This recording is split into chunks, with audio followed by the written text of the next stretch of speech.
أخي رجع من السفر وصار لي 15 سنة ما شفته، ولما سألته شو حابب أعمل لك هيك شي أكلة مرتبة، قال لي بدي منسف حلبي. طبعا ما فيني أرفض له طلب، مو بس لأنه أخي، لأنه بيحط لي لايكات على فيديوهاتي.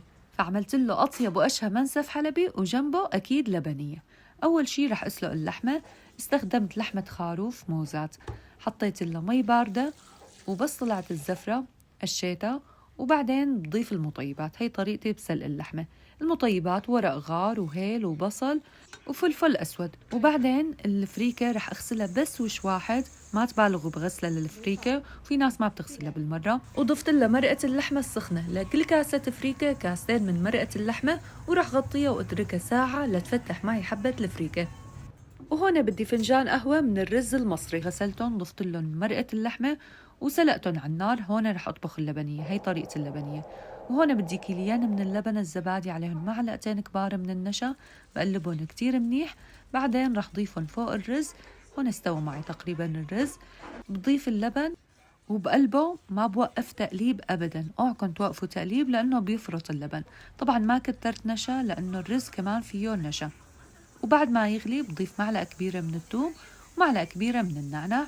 وأكيد ما بننسى نظبط الملح. ما شاء الله قوام الشاكرية ولا غلطة. على فكرة أول مرة بجرب أعمل اللبنية، بصراحة طعمتها أكثر من رائعة. وبالنسبة للرز رح استخدم رز حبة طويلة، غسلته وضفت له مي سخنة ومعلقة كبيرة من الملح، ورح أتركه تقريبا ربع ساعة.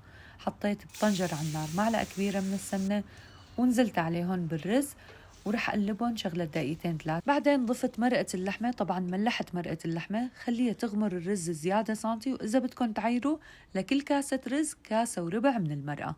وبخليه على نار عالية، وبس تقرب تنشف المرقة بهدي النار وبغطيه وبتركه ربع ساعة. هون الفريكة تشربت مرقة اللحمة، رح ضيف لها كمان مرقة لحمة وارفعها على النار كمان تغمرها زيادة سنتي. وهون رح سيح اللية، هي أهم خطوة بالفريكة، لازمها لي الفريكة لأنه هي اللي بتجيب طعمتها. بعد ما سيحتها حطيتها فوق الفريكة. هون لسه ما استوت الفريكة معي تماما يعني. بهدي النار برجع وبتركها نص ساعة، خليها هيك تستوي على مهلها. وحطيت جزء من اللي سيحتها على اللبنية، يعني على الريحة اللي بتفتح النفس. وهيك فريكتنا صارت جاهزة. ما فيني أوصف لكم ريحة الفريكة قديش حلوة ومعبية المكان. حطيت طبقة الفريكة أول شي، بعدين حطيت طبقة الرز. كمان الرز شوفوا ما شاء الله كيف مفلفل غير شكل. وعلى فكرة إذا حابين تتفننوا بطريقة التقديم ممكن تحطوهم طبقات بقالب كيك وتقلبوا. حبيت أمر اللحمة هيك بالمقلاي بمعلقة سمنة، أمرت على الوشين لتاخد لون حلو.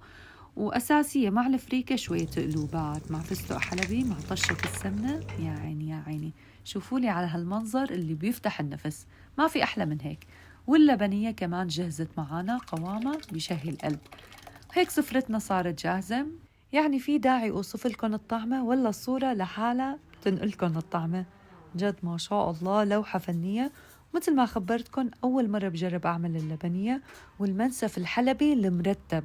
بصراحة الطعمة عن جد ولا أطيب من هيك. الطعمات مع بعض خيالية، اللحمة منهنها والفريكة مستوية والرز مفلفل واللبنية بتاخد العقل.